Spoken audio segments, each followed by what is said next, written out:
भारत के सभी राज्यों में से उत्तर प्रदेश का रिकॉर्ड क्राइम के मामले में हमेशा से खराब रहा है। यहाँ के आंकड़े सुनते ही मन कांप उठता है। लगभग 13 मर्डर और 7 से 8 लूटपाट के हादसे रोज उत्तर प्रदेश में दर्ज होते हैं। इसके अलावा कितने सारे ऐसे अपराध हैं जो दर्ज ही नहीं होते। हमारा आज का एपिसोड कानपुर शहर में हुई एक घटना पर आधारित है।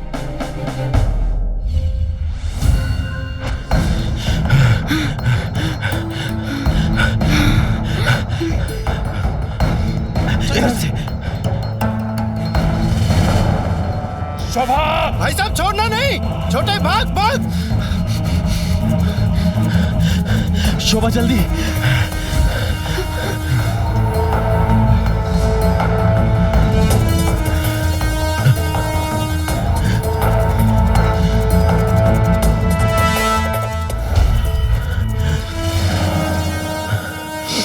सुन, तू इधर देख। चल चल चल, मैं उधर जाता हूँ।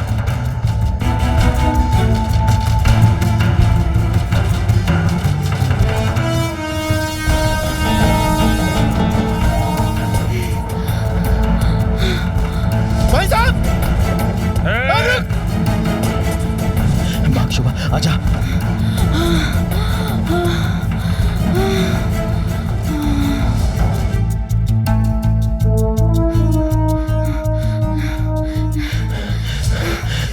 चल चल चल चल।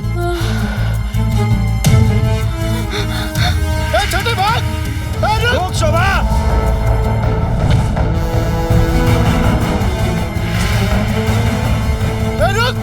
रुक शोभा, तूने अच्छा नहीं किया।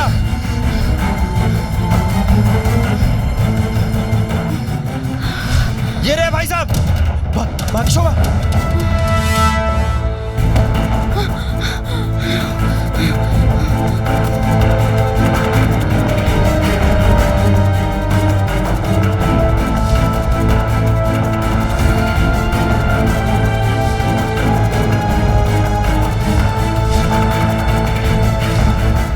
शोभा!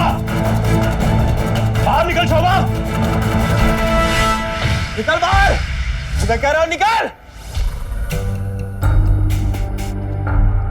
मैं कह रहा हूं निकल! अब तुझे कोई नहीं बचा सकता।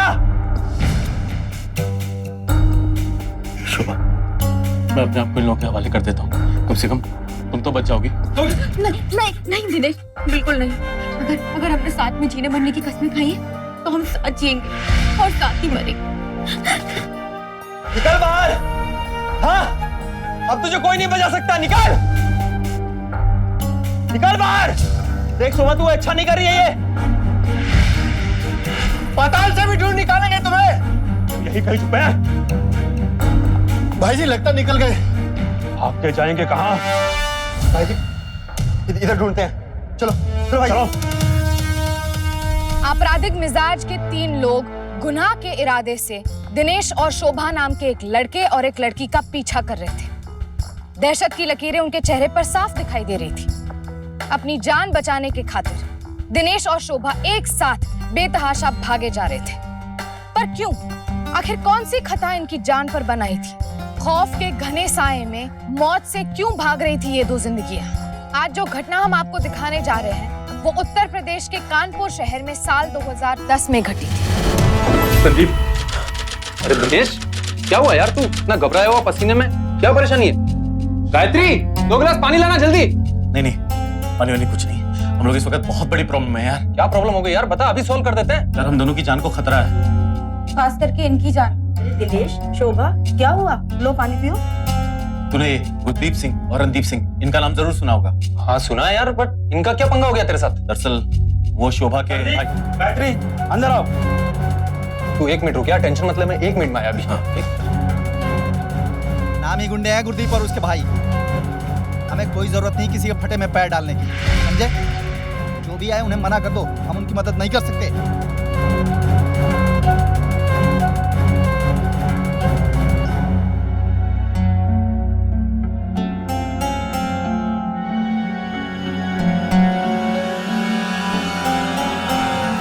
दिनेश और शोभा ने अपना संसार बसाने के कई सपने देखे थे। वो एक दूसरे से बेइंतहा मोहब्बत करते थे, पर इस बात से बिल्कुल अनजान थे कि दुनिया वाले उनके इस मासूम प्यार को कुछ और ही नाम दे बैठे। उनका प्यार कसौटी पर खरा ना उतरे, इसके लिए ये लोग इन प्रेमियों के खून के प्यासे हो चुके थे। जब अपने ही शहर में जान बचाने का कोई रास्ता नहीं बचा, तो दिनेश और शोभा को दूसरे शहर जाना पड़ा।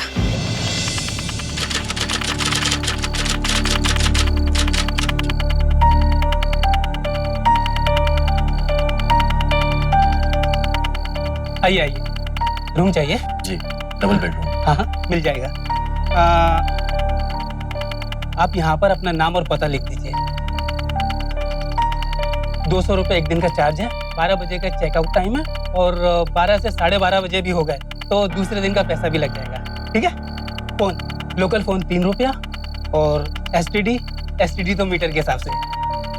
Thank you. ये लीजिए। यहाँ बाहर से ऊपर की तरफ चले जाइए। आपका रूम नंबर है 109। पर अगर किसी भी चीज की जरूरत हो तो 2 नंबर दबा दीजिए। जी चलो। एक मिनट, कोई और नाम भी तो लिख सकते थे। जिंदगी की शुरुआत है तो सच की नींव पर ही होनी चाहिए। और वैसे भी पहली बार तुम्हारे साथ नाम लिखने का मौका मिल रहा था, ऐसे ही जाने देता। अब चले।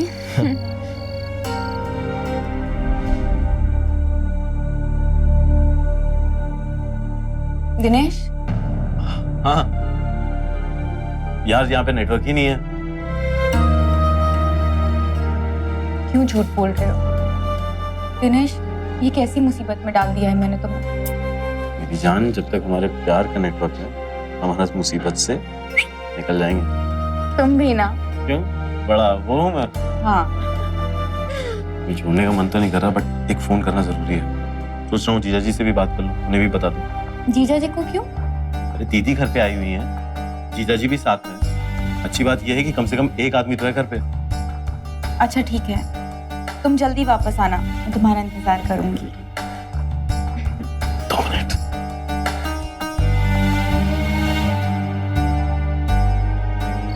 आइए सर, कोई तकलीफ तो नहीं है? नहीं जी, तकलीफ ऐसा कोई नहीं। ये बताइए, रूम में मोबाइल का नेटवर्क नहीं पकड़ रहा है? बस यही एक तकलीफ है। आप एक काम कीजिए, वहाँ नुक्कड़ पे चले जाइए, वहाँ पकड़ता है। और अगर यहाँ से फोन करना है आपको तो यहाँ तो पैसे लगेंगे। Thank you. हाँ माँ, हाँ हम बिल्कुल ठीक हैं। आप बस अपना ख्याल रखो। हाँ हाँ, माहौल ठीक होते ही, ठंडा होते ही हम दोनों आ जाएंगे। हाँ हाँ, चलो अब मैं रखता हूँ, ठीक है? गुरदीप और उसके भाई किसी भी हद तक जा सकते हैं, लिहाजा जब दिनेश और शोभा उनके हाथ से फिसल गए तो उन्होंने दिनेश के परिवार पर अपना निशाना साधा और उसकी बूढ़ी माँ और बहन पर जुल्म ढाने लगे ताकि उनके जरिए वो दिनेश और शोभा तक पहुंच सके।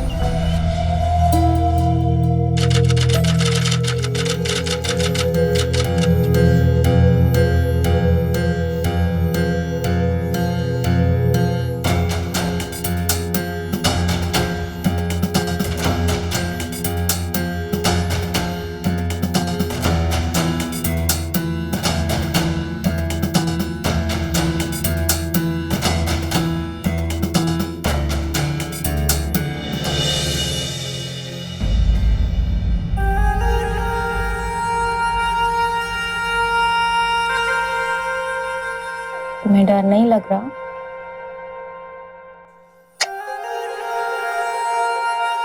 ना लग रहा? हाँ। क्यों? मेरे पास से क्या मैं डरावना लगता हूँ?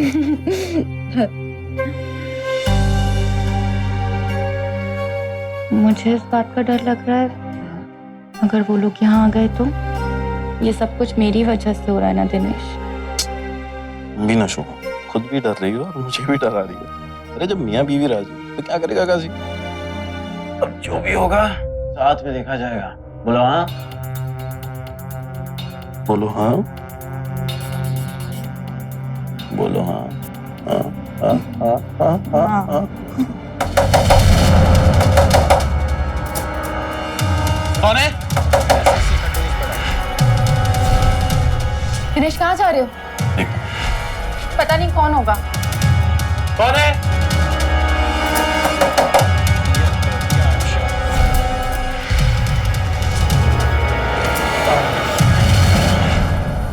हाँ जी, अखबार चाहिए? हाँ जी चाय नाश्ता और कुछ? जी नहीं, बस और कुछ नहीं। जी ठीक है।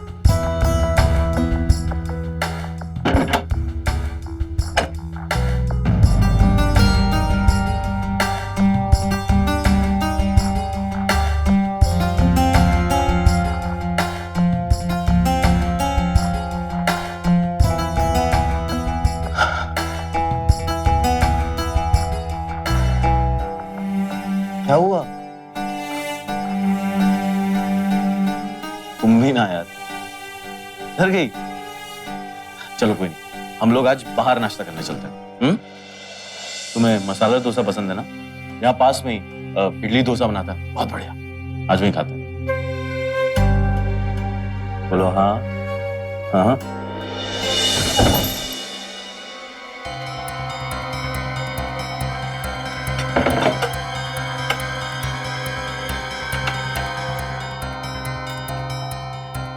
उस दिन कह रही थी ना तुम्हें साउथ इंडियन खाने का बड़ा मन है, तो चलो आज डोसा खिलाते हैं तुम्हें। थोड़ा लगो तो सही, तुम्हारी नई नई शादी हुई है।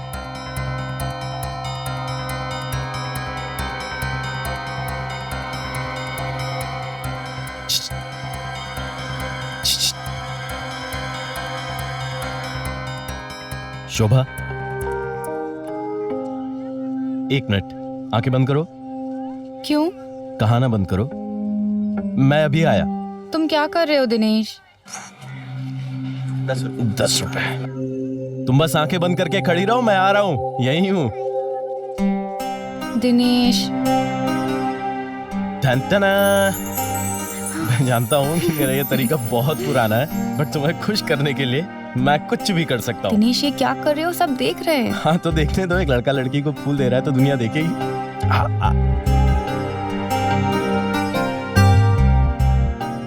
अब आई तुम अपने पूरे मूड में। घंटी जा रही है। हाँ जीजा जी। अरे तेरे जीजा तो परलोक सिधार गए। हम बोल रहे हैं तेरे बाप। और तू बता तू कहाँ है? तुझे लेने आ रहे हैं। फोन काट दिया हराम के पिल्ले ने। क्या हुआ दिनेश? माँ, माँ, माँ, फोन उठा लो। उठाओ उठाओ, फोन उठाओ। दिनेश क्या हुआ? घंटी जा रही है। जी जी। कट कर रहा है साला हराम का पिल्ला। दिनेश बोलो क्या हुआ? सब ठीक है?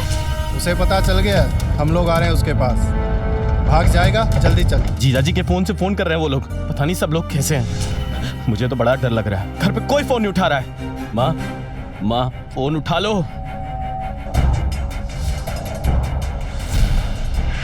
दिनेश चलो, हमें अपने रूम पर चलना चाहिए। चलो। तुम जाओ, मैं एक फोन लगा के आता हूँ, तुम जाओ।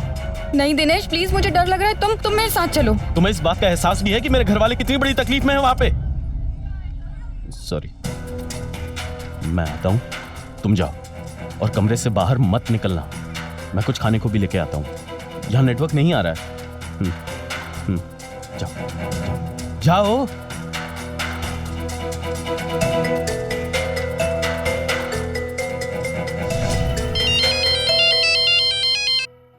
हाँ दिनेश। हाँ संदीप, यार भाई एक बार मेरे घर जाके जरा चेक कर ले यार।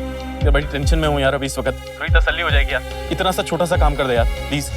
हाँ हाँ मैं अभी जाता हूँ। और यार वो कल के लिए सॉरी, बच्चों के साथ भैया भाभी आए हुए थे यार। कोई बात नहीं यार संदीप, मैं समझता हूँ। तेरी जगह मैं होता तो शायद मैं भी ऐसा ही करता यार। बस तू एक बार घर जाकर चेक कर ले भाई, एहसानमंद रहूंगा तेरा। हाँ मैं अभी जाके देखता हूँ। आइए आइए। क्या हाँ भाई, दिनेश नाम का लौंडा रुका है क्या भैया? आप लोग? भाई यहीं ठहरा करते हैं, स्टार्ट दिखा। अरे ये क्या कर रहा है? ये क्या है? दिनेश प्रजापति और शोभा प्रजापति। नंबर देख, नंबर देख। 109 किस साइड में? उधर।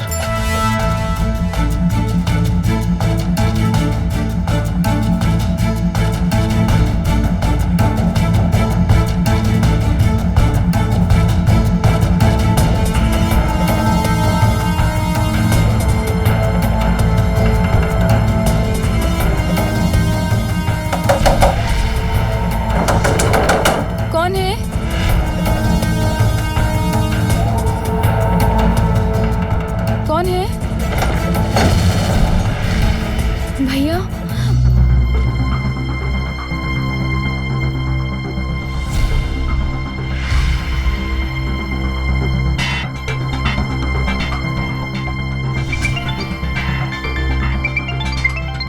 संदीप, क्या हुआ? यार दिनेश, कुछ गड़बड़ लगती है। तेरे घर पे सारा सामान बिखरा हुआ है और तेरे घर के बाहर ताला लगा हुआ है।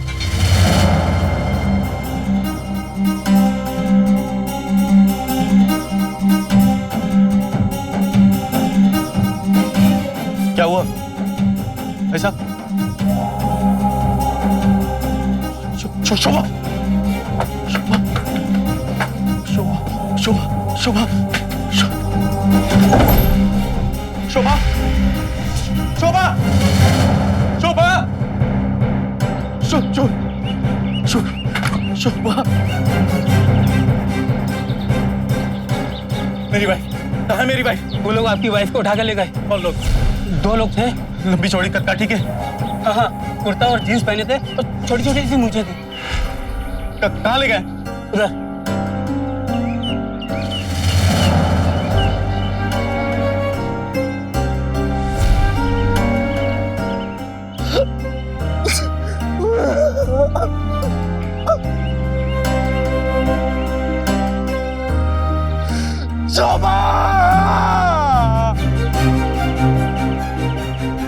तीनों भाइयों का मकसद साफ था, शोभा को दिनेश से अलग करना, फिर चाहे उसके लिए उन्हें जो भी करना पड़े।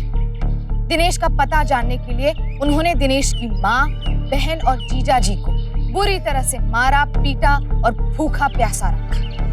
जैसे ही उनको कोई सुराग मिला, उन्होंने अपनी बहन शोभा को गायब कर दिया और उसके अपहरण का इल्जाम दिनेश पर थोप दिया। पुलिस भी शोभा के भाइयों के चपेटे में आ गई। इंस्पेक्टर साहब, मेरी बहन को अगवा करके ले गए और दूसरे शहर ले गए और उससे पैसे मांगने लग गए। उनका पूरा का पूरा परिवार मिला हुआ है। आप सोच सकते हैं कि आज के कलयुग में क्या क्या हो रहा है। सूंघ लेते हैं पैसा और चढ़ जाते हैं दाना पानी लेके। देखिए, हम छानबीन कर रहे हैं, जल्दी पता चल जाएगा, आप धीरज रखिए।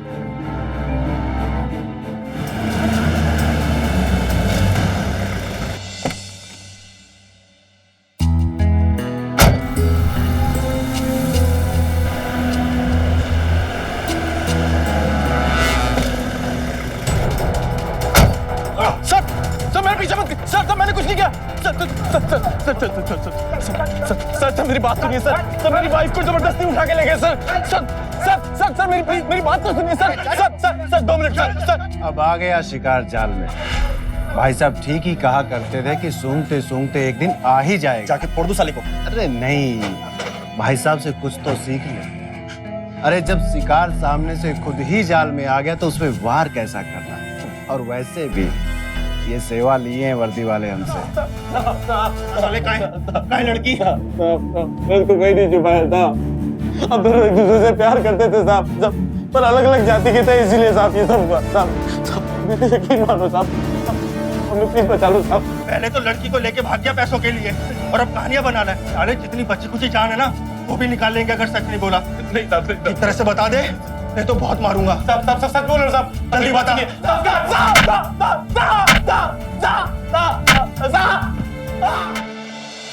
हमारी बहन को भगा के ले गया, हमारी बहन को। अरे भाई साहब पहले ही काट देते तो इस वक्त आराम से बैठकर घर पे रोटियां तोड़ रहे होते। अरे चुप रह वकील साहब, ऐसा सबक सिखाना इन लोगों को कि इनकी की पूरी नस्ल हिल जाए। किसी की भी हिम्मत नहीं होनी चाहिए ऐसा सोचने की भी। अगर ऐसा चाहते हो तो पहले पूरा इतिहास बताओ दोनों का।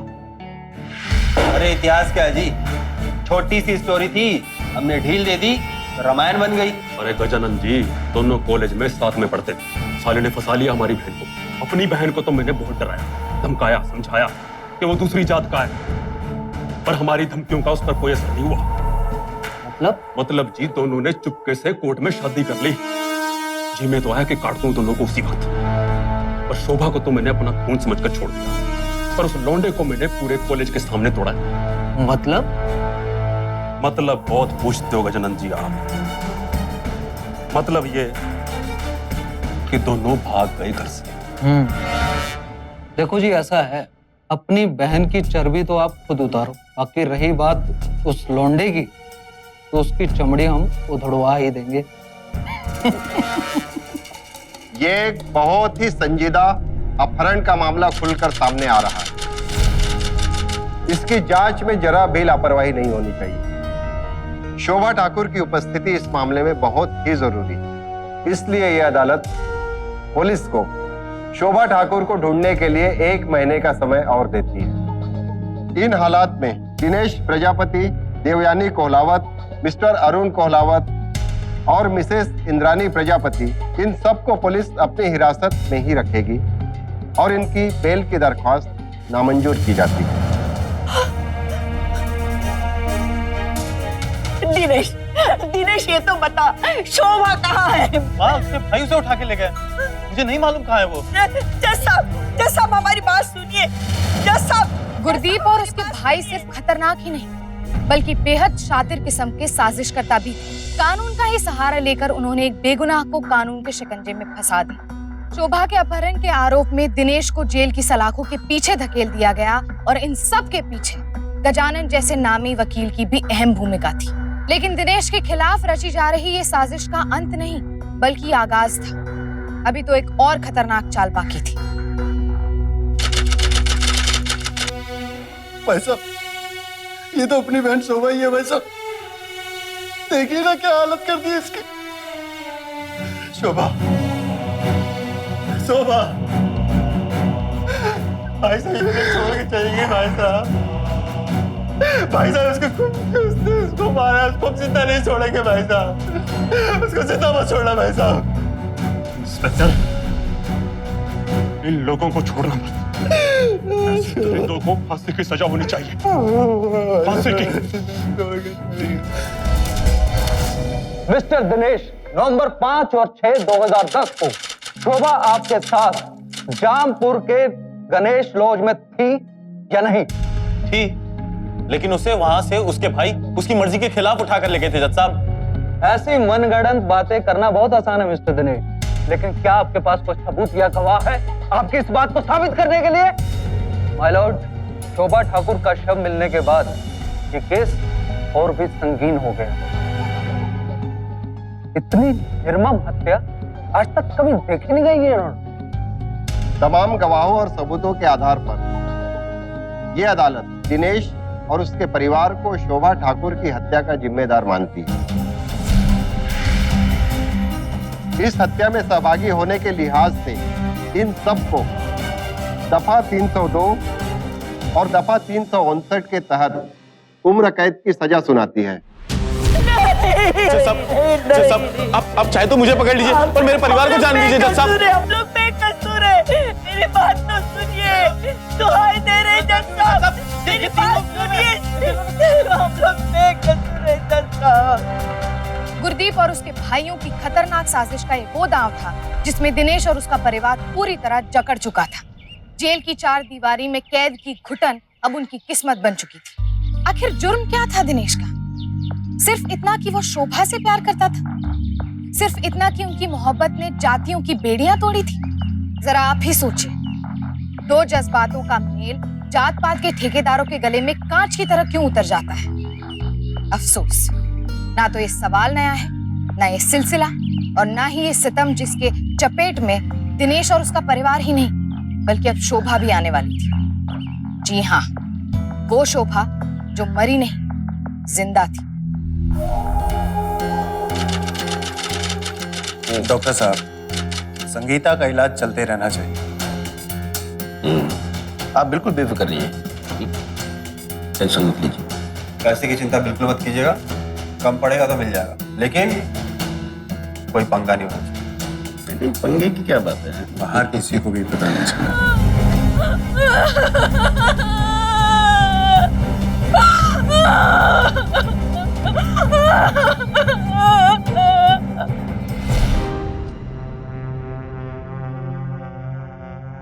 मैडम,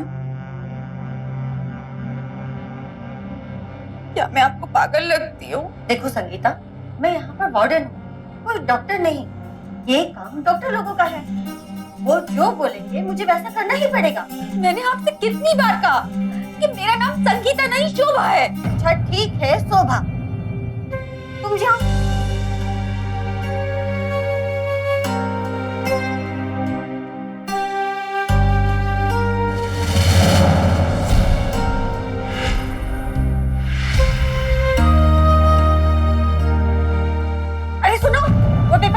जाओ। तुमने सुना नहीं मैंने क्या कहा? पेपर वहां पर रखो और फिर जाओ। तुम्हारी समझ में आ रहा है ना? मैं तुम्हें कुछ कह रही हूँ। पेपर वहां पर रखो, मेरी बात सुनो।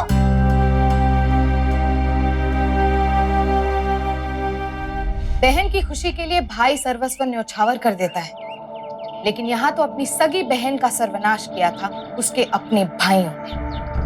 जात पात की मानसिकता उसके जीवन में ऐसा घोर आघात पहुंचा सकती है, शोभा ने ऐसा कभी सोचा भी नहीं था। जब उसे ये पता चला कि अपने भाइयों की दरिंदगी का शिकार सिर्फ वही नहीं बल्कि दिनेश और उसका परिवार भी हुआ है, तो उसने इस गहरी साजिश के ताने बाने को तोड़ने का फैसला कर लिया। पर यह काम इतना आसान नहीं था, क्योंकि जिस कैदगाह में शोभा नजरबंद थी वहां से आजाद होना बेहद मुश्किल था। पर एक दिन उसे ये मौका मिल ही गया।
भाग गई? अरे कहाँ भाग गई? मैंने पहले ही बोला था, उसी वक्त मरवा देना चाहिए था उस करमजली को। अरे मैंने डॉक्टर को पैसे दिए थे, कहाँ झक मार रहा है वो? अरे भाई साहब, भाई साहब! क्या हुआ? आप यहाँ आराम से सो रहे हैं और वहाँ शोभा पागल खाने से भाग गई है। हैं? बेड़ा गर्क! हरदीप, ये गलत हो गया, बहुत बड़ी बात होगी। अरे भाई साहब, लेकिन ये बताइए अब करना क्या है? तू ऐसा कर, गाड़ी निकाल और मार्केट के चक्कर लगा, ढूंढ उसे, वहीं कहीं भटक रही होगी वो। जा और सुन, शोभा को लिया बिना ना वापस आ जाओ। जा।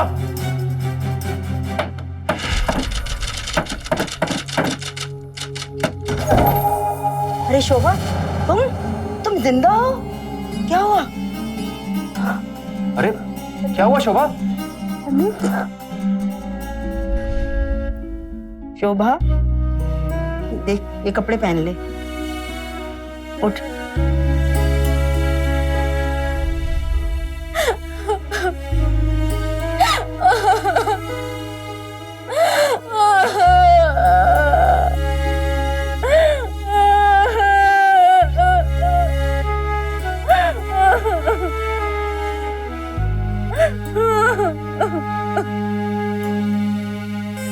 गजानन जी, क्या आउट ऑफ इंडिया गए हैं?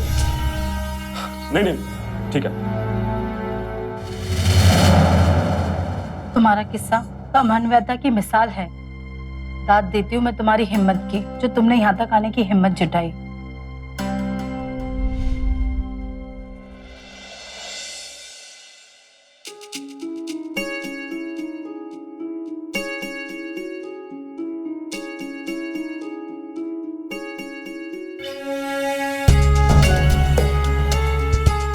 शोभा, शोभा तुम जिंदा हो? शोभा, शोभा तुम जिंदा हो? शोभा आप मेरे पास आओ। शोभा, शोभा, शोभा तुम जिंदा हो? शोभा तुम जिंदा हो? तुम जिंदा हो शोभा? तुम जानती नहीं शोभा, तुम्हें देखकर मैं जिंदा हो गया हूँ शोभा। टूट चुका था मैं, हार चुका था। अगर तुम जिंदा थी, तुम कहाँ थी शोभा? रोज मर रही थी थोड़ा थोड़ा। मेरे भाइयों ने मुझे पागल साबित कर दिया था और छोड़ दिया था मरने के लिए। तुम नहीं जानते दिनेश,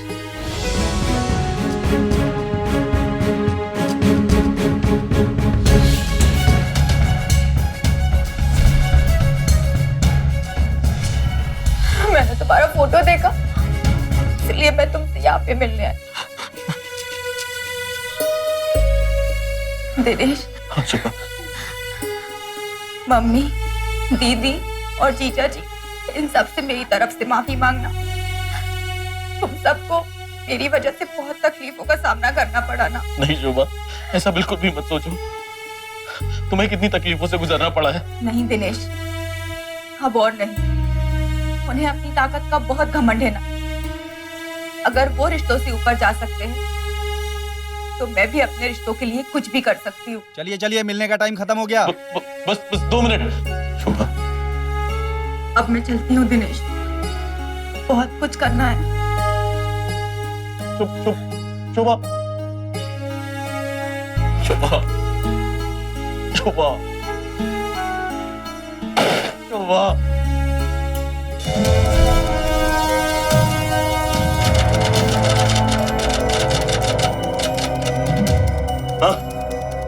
नहीं मिले भाई साहब। और अब जाके वहां पुलिस में अगर उसने हमें नंगा किया, कौन जिम्मेवार है? जाके ढूंढो उसको। चलो, तू जा। सुनो, गुरदीप, रणदीप और हरदीप, तीनों भाइयों के नाम अरेस्ट वारंट जारी हो चुका है। तुम फौरन अपनी टीम को तैयार करवाओ और अरेस्ट देम। आप लोग फिक्र मत कीजिए, मैं आपके केस की पूरी तरह छानबीन करूंगा और जल्द से जल्द आपको रिपोर्ट दूंगा। मिले क्या? नहीं मिले? नहीं मिले। लगता है तीनों को खबर मिल गई थी। ढूंढो, यहीं कहीं होंगे वो। ढूंढो। ओए हरदीप, रुक, रुक हरदीप।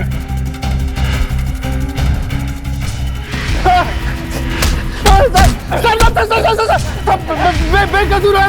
अरे साहब, वो तो मेरा बड़ा भाई है, गुरदीप सिंह ठाकुर। और सब कांड उनका किया हुआ मैं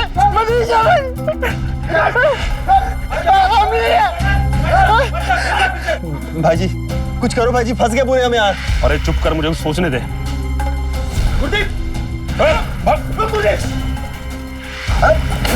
अरे हमने कुछ नहीं किया। अरे साहब, वो हमारी बहन को उठा के लेके गया था। तो कौन लेके गया? इंस्पेक्टर, मेरा वकील तुमसे बात करेगा।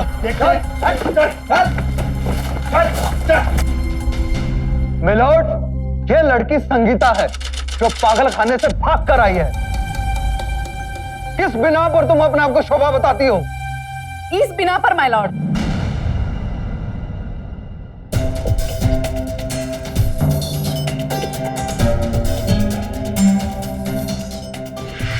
यो आना, ये मिसेस शोभा ठाकुर और दिनेश प्रजापति की मैरिज सर्टिफिकेट है, साथ में उनका फोटो और शोभा का थंब इंप्रेशन भी। पहचानने में गलती हो गई सर। बॉडी इतनी जली हुई थी कि कपड़े लत्ते देख के लगा कि हमारी बहन। ये तो अपनी बहन शोभा ही है भाई साहब।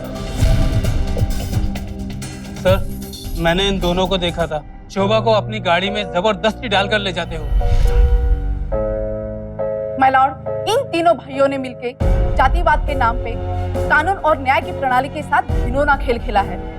इन तीनों को कड़ी से कड़ी सजा मिलनी चाहिए। दिनेश और शोभा जैसे अंतरजातीय रिश्तों में छुपी है हमारे देश की मिठास और हमारी विभिन्न संस्कृतियों की एकता। ऐसे अंतरजातीय और अंतर समुदाय संबंधों से ही एक दृढ़ भारत का निर्माण हो सकता है। नए सबूतों, गवाहों और प्रमाणों के आधार पर यह अदालत दिनेश प्रजापति और उसके परिवार को बाइज्जत बरी करती है।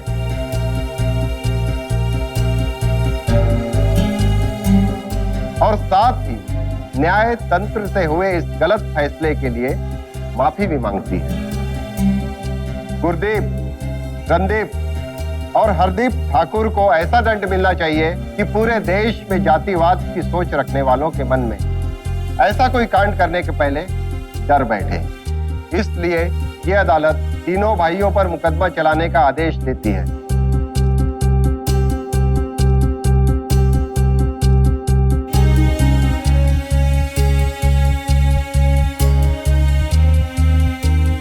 मैं जानती थी मेरे बेटी की पसंद बहुत अच्छी है, पर क्या करते, हमारा समय ही खराब था।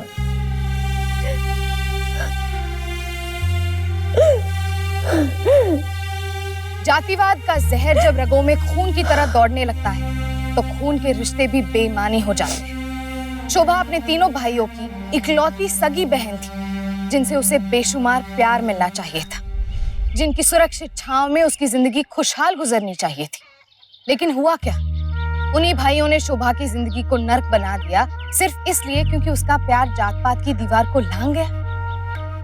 परिणाम स्वरूप शोभा के भाइयों को उम्र कैद की सजा सुनाई गई। विकास का ताल्लुक सिर्फ आर्थिक उन्नति से ही नहीं बल्कि विचारों की उन्नति से भी होता है, जिससे हम जातिवाद के जहर को खत्म कर सकते हैं।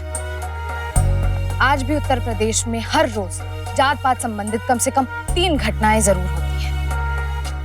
ये बात सच है कि जाति इंसान के सामाजिक अस्तित्व को आकार देती है, पर जब जाति इंसान की भावनाओं, एहसासों और जज्बातों से बड़ी हो जाती है तो इस तरह के दिल दहला देने वाले शर्मनाक हादसे सामने आते हैं। वक्त आ गया है ये सोचने का कि हमें कैसा समाज चाहिए, अपने एहसासों के साथ आजादी से जीने वाला समाज या फिर जाति की जंजीरों में जकड़ा हुआ ये समाज जिसमें गुनाह की ऐसी इबारतें लिखी जा रही है। जरा सोचिए, आपसे फिर मुलाकात होगी यूपी में घटी जुर्म की एक और दास्तां के साथ। तब तक के लिए सावधान इंडिया, यूपी फाइट्स बैक। जुर्म से जंग जारी है, अब यूपी की बारी है।